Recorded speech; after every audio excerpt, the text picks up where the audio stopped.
I never imagined that a seemingly small inconvenience would snowball into a life-altering ordeal.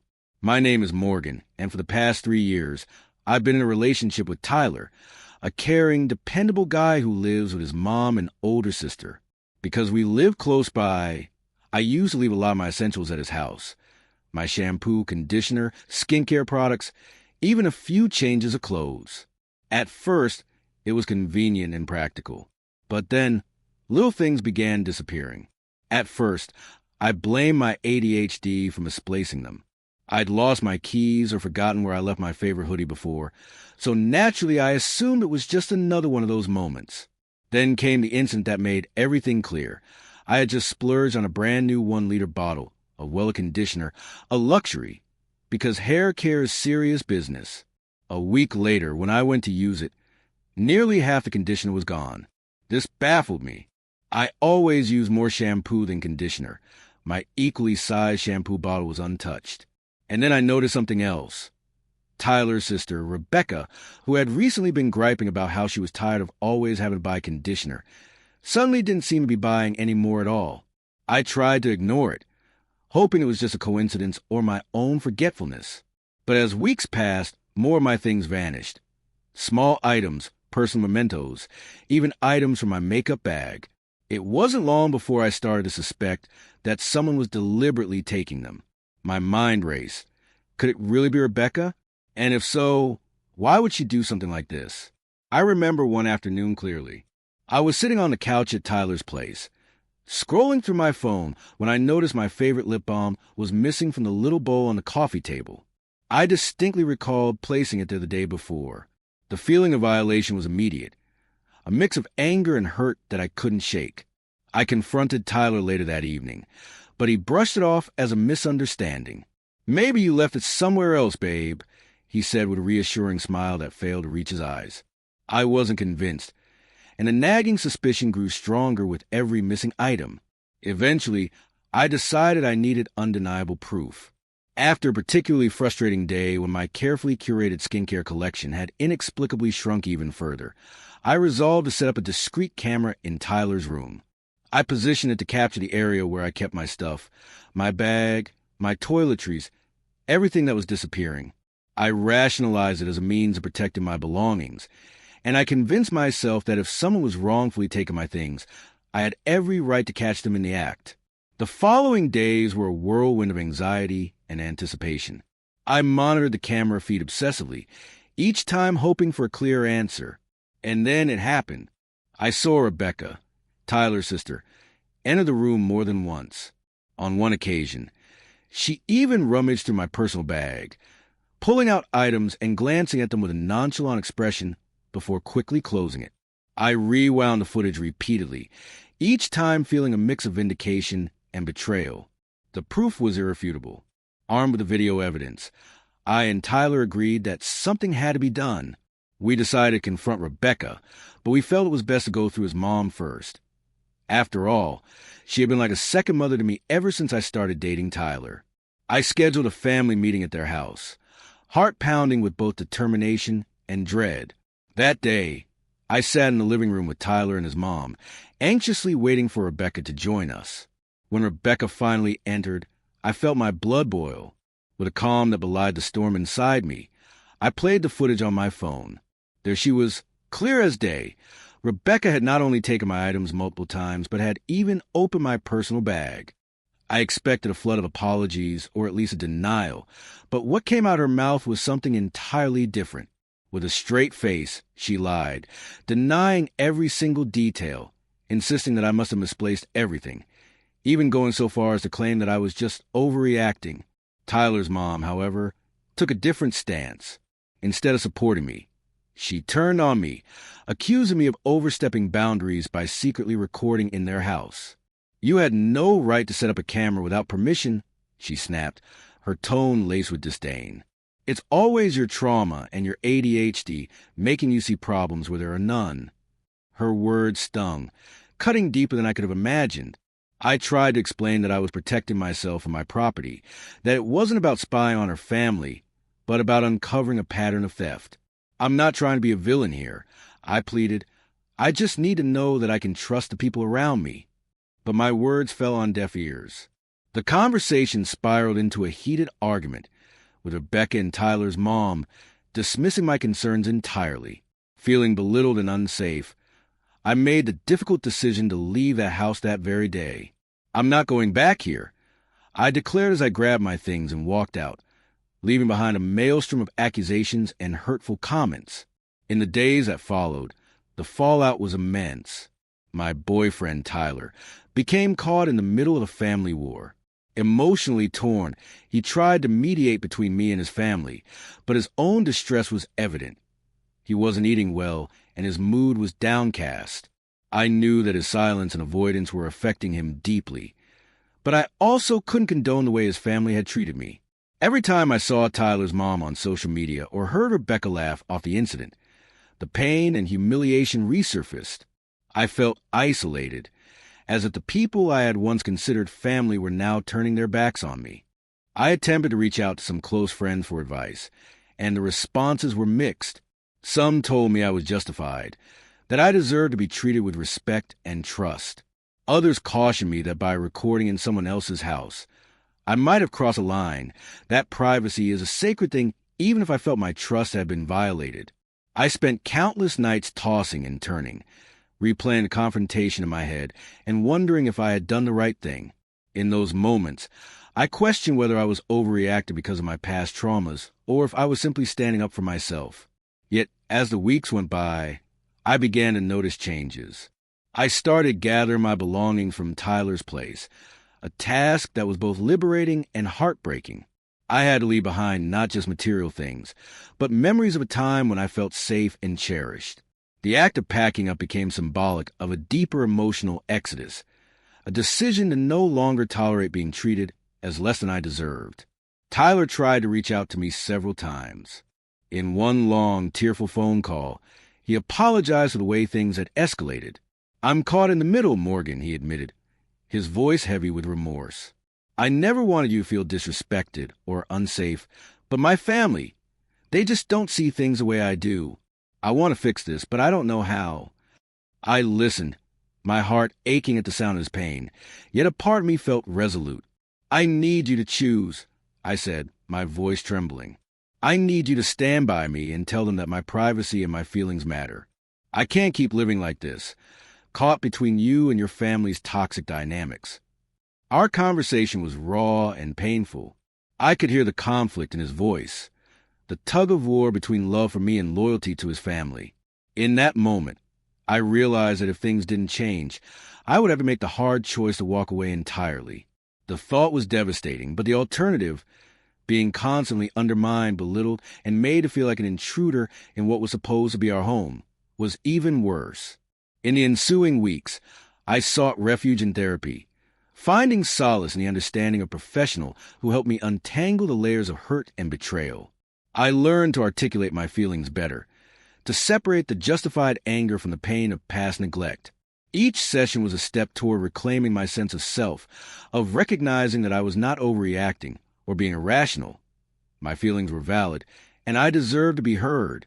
Meanwhile, Tyler's behavior became increasingly erratic. One evening, after a particularly heated argument with his mom over the incident, he stormed out of their house and didn't return for hours. I waited by the phone, anxiety gnawing at me, until a long, apologetic text from him finally arrived. "I'm sorry. I'm trying. I really am. Please give me a little time." But time, as it turned out, was slipping away. With each passing day, the silence from his family, especially his mom, gnawed at the foundation of our relationship.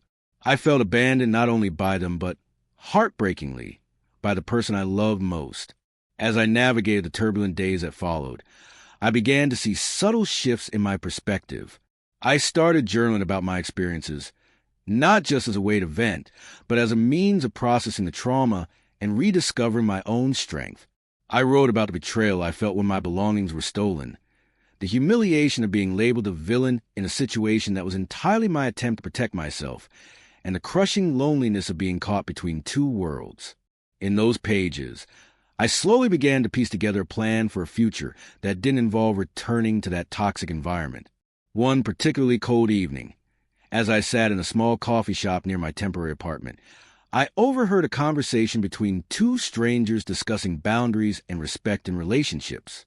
Their words resonated with me deeply, fueling my determination to stand firm.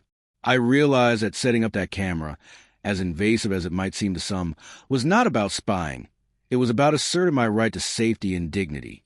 If someone was stealing from me and violating my personal space, I had every right to gather evidence and protect myself. That night, as I left the coffee shop with renewed resolve, I decided that I would no longer allow myself to be the silent victim in my own life. I reached out to an online support group for people in similar situations, where I found a community of voices echoing my own struggles. Their stories, full of courage and resilience, reminded me that I was not alone, and that sometimes the only way to reclaim your power is to take action, no matter how difficult it may be. I also began to explore legal avenues. Although the prospect of pursuing a case against someone in your partner's family was daunting, I needed to understand my rights. I scheduled a consultation with a local attorney who specialized in privacy and property rights.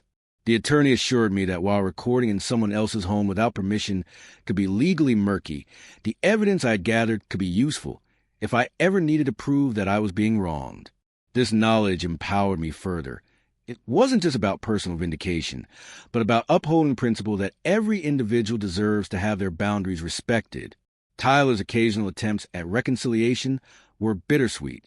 During one long, emotional conversation over dinner at a neutral restaurant, he admitted that he felt torn between loyalty to his family and the love he had for me. "I know what I did was wrong," he said, his eyes glistening with unshed tears. "I never meant for you to feel like you're not important. But my family, they have a way of making everything about them. I'm so sorry, Morgan." I want to believe him. I want to cling to the hope that our love could overcome this betrayal. Yet, every time I looked into his eyes, I saw the weight of his inaction, the cost of his silence. That conversation ended with no definitive resolution, only a lingering promise that he would try to do better. I knew deep down that words were not enough. Actions had to follow. And as days turned into weeks, the emotional distance between us began to widen again.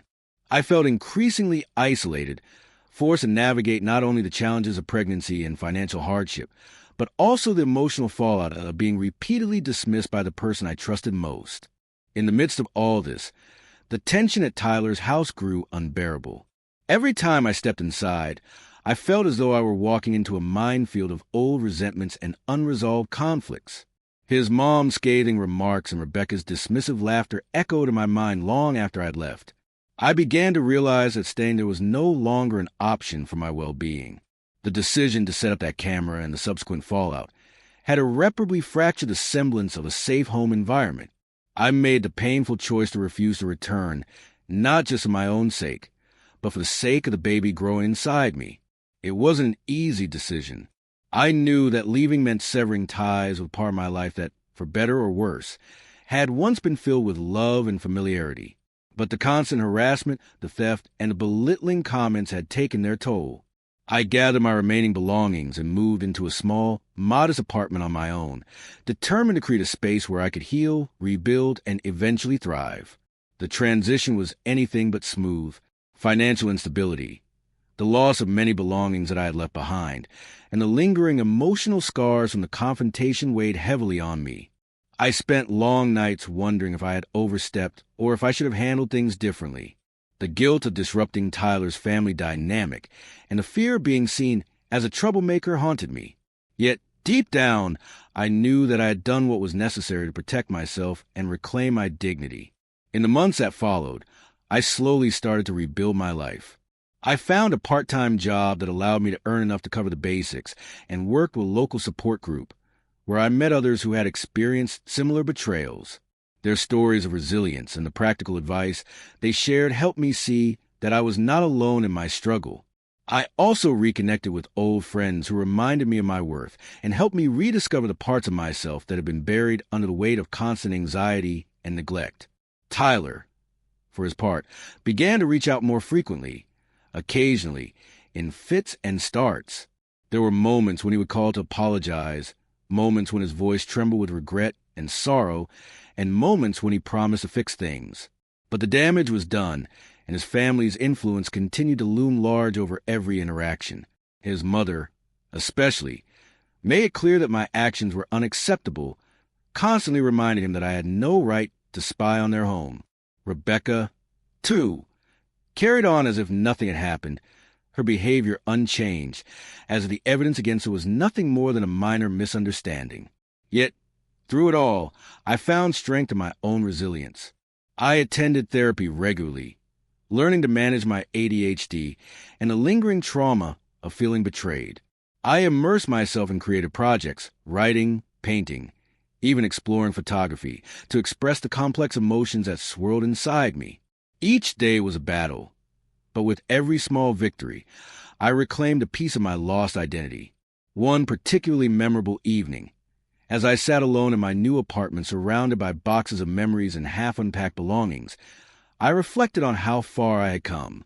The pain of the past still lingered, but it no longer defined me. I had learned that protecting myself sometimes meant making hard choices that might hurt the ones you love, but that were necessary for your own survival. I scribbled in my journal, "I am not a victim. I am a survivor.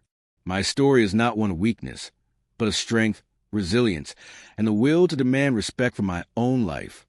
I began to see the situation not just as a personal betrayal, but as a cautionary tale about boundaries, trust, and a delicate balance between love and self-respect. I realized that while I might never fully mend a rift with Tyler or his family, I could build a future for myself and my baby, a future defined not by the actions of others, but by the choices I made every day. And so, armed with the evidence of my exasperation and the support of a newfound community, I vowed to move forward. I continued to document every step of my healing process, sharing my story anonymously on online forums to help others navigate similar challenges.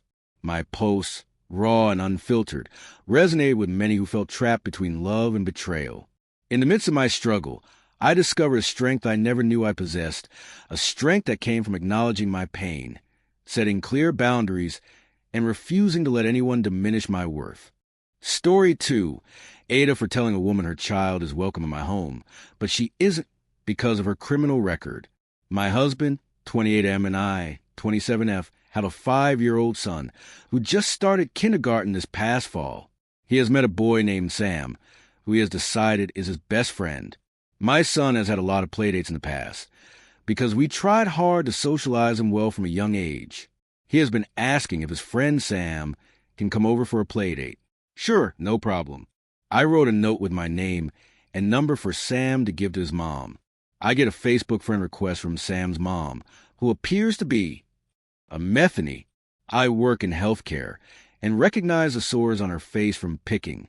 It's pretty obvious from her Facebook that she is on some kind of drugs and maybe has mental health issues.